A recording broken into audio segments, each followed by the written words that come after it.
بسم اللہ الرحمن الرحیم قال اللہ تعالی یا ایہا الذین آمنوا قوا انفسکم واہلیکم نارا۔ سورہ تحریم کی آیتیں اللہ رب العزت فرماتے ہیں کہ اے وہ لوگ جو ایمان لائے، یعنی اللہ رب العزت ہم سے مخاطب ہے اور فرما رہے ہیں کہ اے وہ لوگ جو ایمان لائے، بچا لو اپنے آپ کو اور اپنے گھر والوں کو۔ کس چیز سے؟ آگ سے۔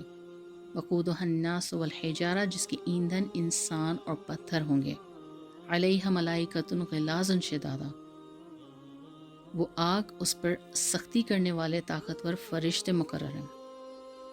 لا یعصون اللہ ما امرہم ویفعلون ما یؤمرون، وہ فرشتے اللہ کے حکم میں اس کی نافرمانی نہیں کرتے اور وہی کرتے ہیں جس کا ان کو حکم دیا جاتا ہے۔ تو یہاں اللہ تعالیٰ نے خبردار کیا ہے، حکم دیا ہے کہ اپنے آپ کو اور اپنے گھر والوں کو بچاؤ، اور فرمایا کہ پہلے اپنے آپ کو بچاؤ۔ ظاہر سی بات ہے، جب کوئی انسان ایسے راستے کو اختیار کر لے جس کا نتیجہ بھڑکتی ہوئی آگ اور گڑھے ہیں، تو وہ گرتے گرتے کیسے اپنے گھر والوں کو بچا سکے گا؟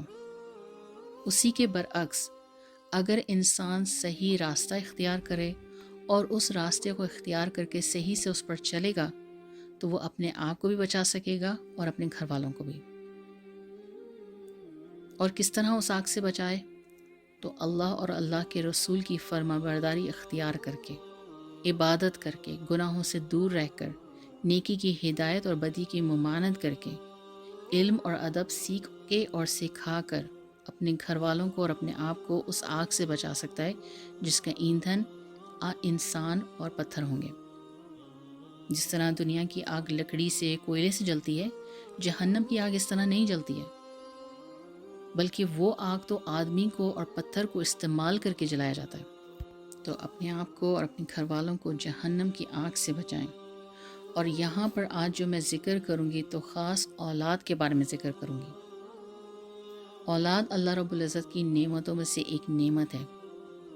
ان کے لیے تو انبیاء کرام نے بھی دعائیں مانگی ہیں، جیسے کہ حضرت ابراہیم علیہ السلام نے اپنے بڑھاپے میں دعائیں مانگتے رہے۔ تو یہ انسان کی فطرت ہے کہ وہ چاہتا ہے کہ میری اولاد ہو، اور جب اللہ رب العزت کسی کو یہ نعمت عطا کر دیں تو پھر اس پر ذمہ داریاں عائد ہو جاتی ہیں۔ اور سب سے پہلی ذمہ داری کیا عائد ہوتی ہے؟ کہ اس کی صحیح سے پرورش کریں۔ بخاری کی ایک روایت ہے کہ نبی پاک صلی اللہ علیہ وسلم نے فرمایا کہ تم میں سے ہر ایک ذمہ دار ہے اور اپنی اپنی ذمہ داری کے متعلق اس سے پوچھا جائے گا۔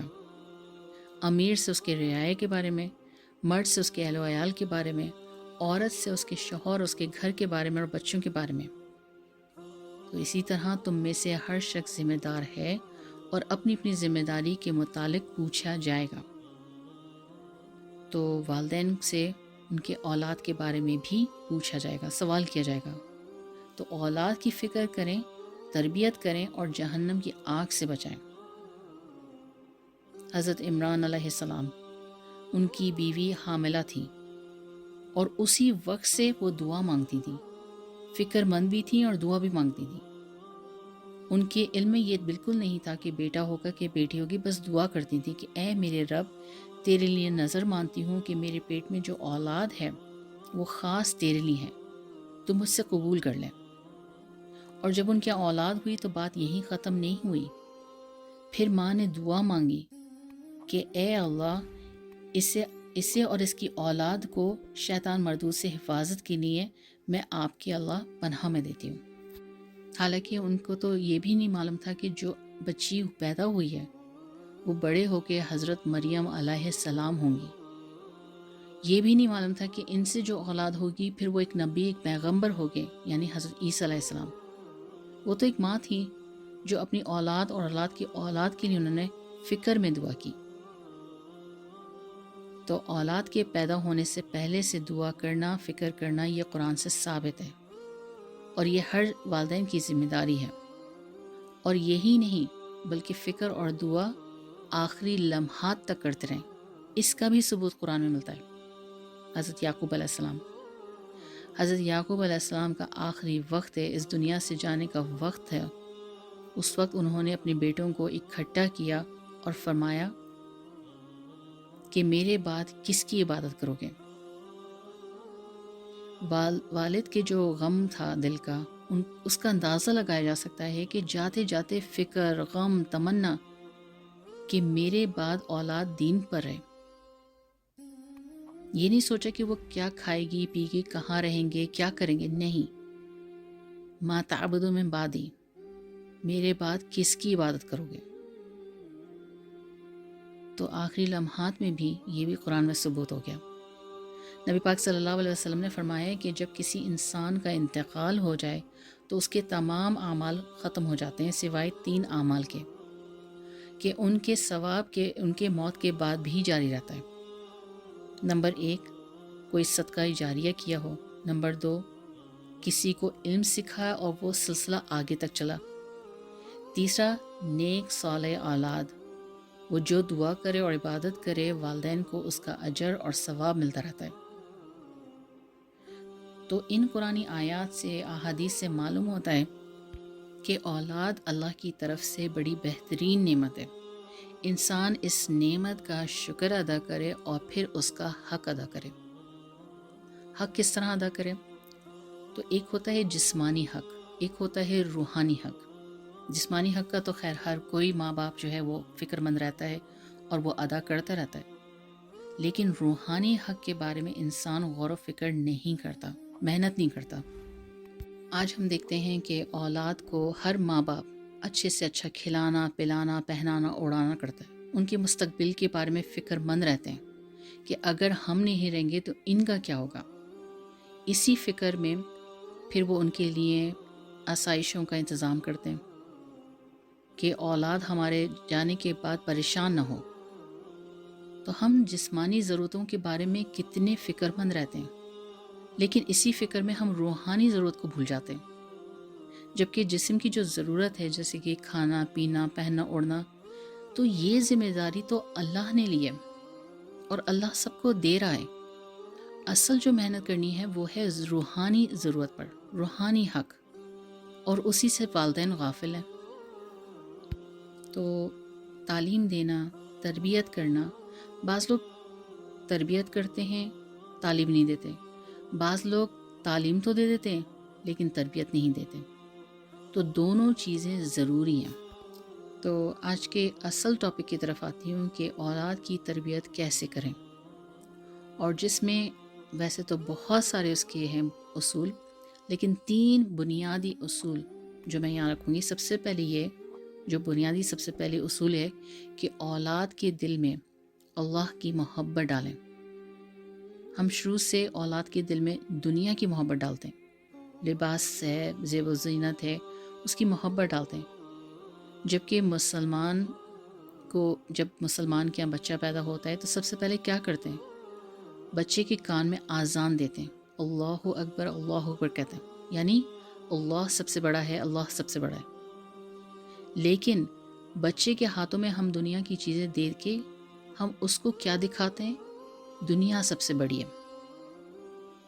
دین تو ہمارا یہ سکھاتا ہے کہ جب بچہ بولنے کے قابل ہو تو اس کو سب سے پہلے اللہ سکھائیں، اس کو اللہ کہنا سکھائیں، اور یہاں سے بچے کو ذکر کا عادی ہوتا ہے. لیکن بچوں کو ٹی وی دکھا کر، فون دے کر دنیا کی چیزیں سکھاتے ہیں. تو اس کے دل میں اللہ کی محبت ڈالیں، اس کے سامنے بار بار ذکر کریں. بچہ جب بھی کوئی چیز مانگے، فرمائش کرے، تو یوں کہیں کہ بیٹا اللہ سے مانگو. اور جب وہ اپنے معصوم زبان سے مانگے گا تو نوازنے والی ذات تو اللہ ہی کی ہے. تو بچے کو ذکر کے عادی ہوگا، اللہ سے اس کو محبت ہوگی. تو اللہ سے محبت کے بعد اللہ کا خوف بھی ڈالیں. ہم کیا کرتے ہیں کہ مارنے اور ڈانٹنے کا خوف ڈالتے ہیں.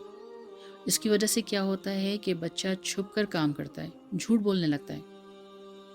اس کے دل میں خدا کا خوف ڈالیں کہ بیٹا تم جو کچھ کرو بند کمرے میں، اندھیرے میں، تو دیکھنے والا ہم میں سے تو کوئی نہیں ہوگا، لیکن تم کو دیکھنے والا ایک ہے جس نے تم کو پیدا کیا. تو اس سے کیا ہوگا کہ وہ بچہ کبھی بھی تنہائی میں کوئی بھی غلط کام نہیں کرے گا.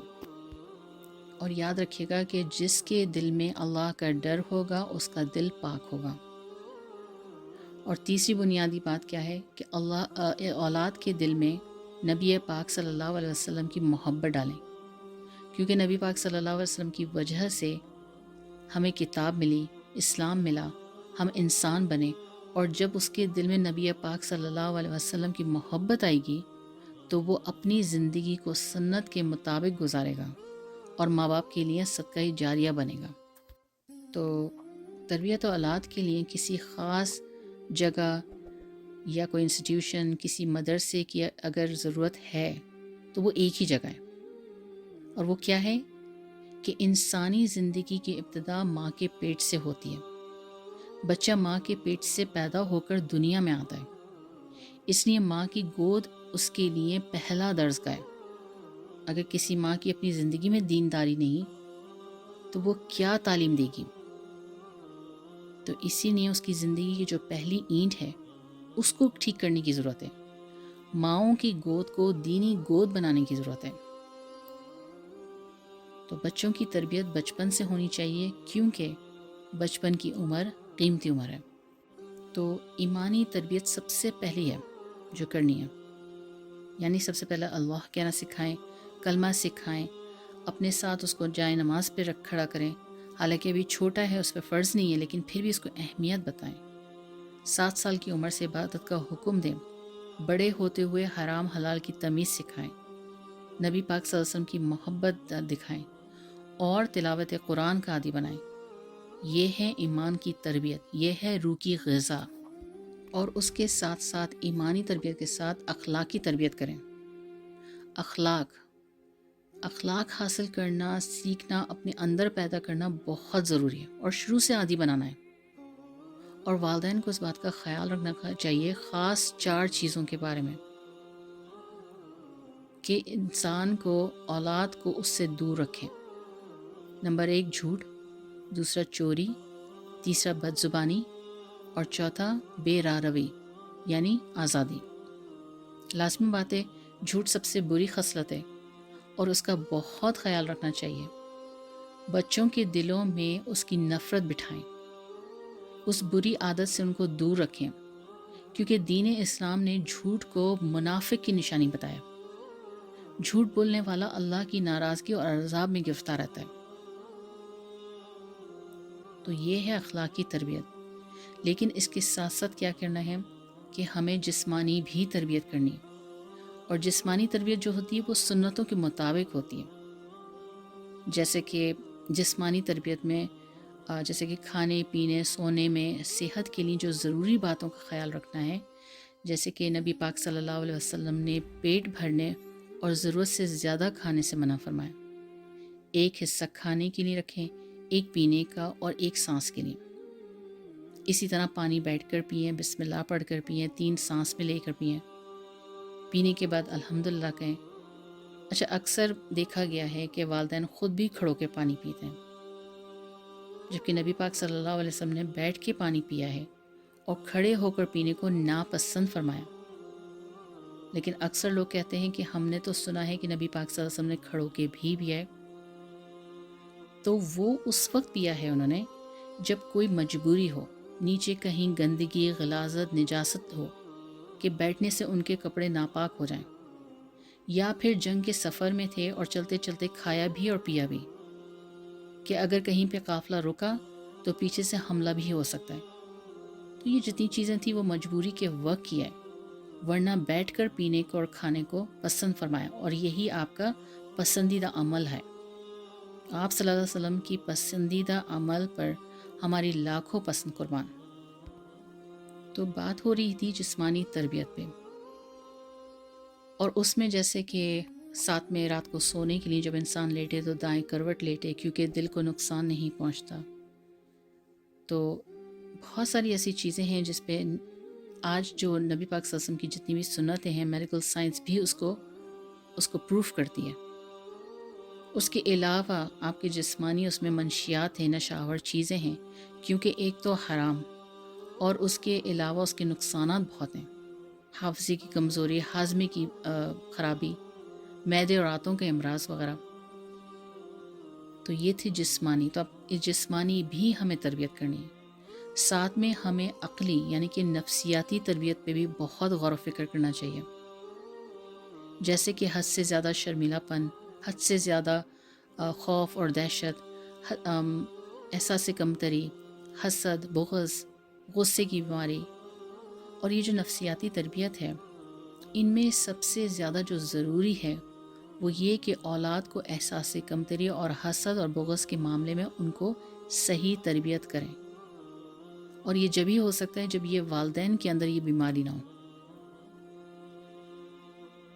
اس کے علاوہ اجتماعی اور معاشرتی تربیت ہو۔ اجتماعی اور معاشرتی تربیت میں کیا ہوتا ہے کہ جیسے کہ ہر مسلمان شخص کے ساتھ نرمی، محبت، احترام کرنا، رحمت اور شفقت درگزر کرنا۔ اچھا، آج کل درگزر خود والدین میں بھی کم پایا جاتا ہے، تو اولاد کو کیسے سکھائیں گے؟ کسی کی اولاد کی غلطی پر اگر کسی نے کچھ کہہ دیا، سچائی کو سننا تو پسند نہیں کرتے ہیں، بلکہ اس کو دشمن سمجھتے ہیں۔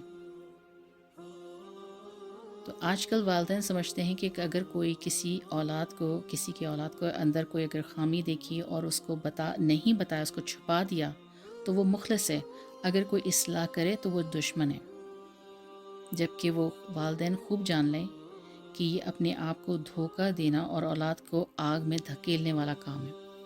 تو معاشرتی اجتماعی تربیت بہت ضروری ہے۔ نرمی، محبت، احترام، والدین کے حقوق، رشتہ داروں کے حقوق، پڑوسیوں کے حقوق، استاد کے حقوق، بڑوں کے حقوق، ساتھیوں کے حقوق، اور ساتھیوں میں اچھے دوستوں کا انتخاب بہت ضروری ہے۔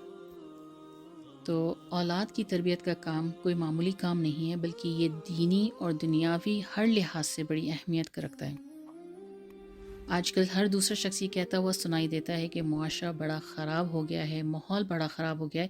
یہ کہنا غلط نہیں ہے، حقیقت ہے، لیکن سوچنے کی بات یہ ہے کہ کیا معاشرے کو یا ماحول کو برا بھلا کہنے سے وہ سب درست ہو جائے گا؟ معاشرے کو صحیح کرنے کے لیے جو عملی محنت کرنی ہے، اس کی سب سے بڑی پہلی سیڑھی کیا ہے کہ والدین گھر میں اصلاح شروع کر دیں۔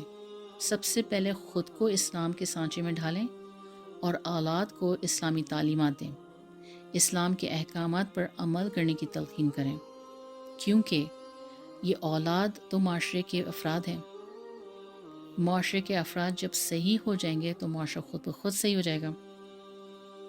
تو معاشرے کی اصلاح میں اولاد کی تربیت ریڑھ کی ہڈی کی حیثیت رکھتی ہے۔ تو بچوں کی نگرانی کریں، ان کو محبت ان سے کریں اور سختی بھی کریں، ان کی بے جا خواہش کو پوری نہ کریں۔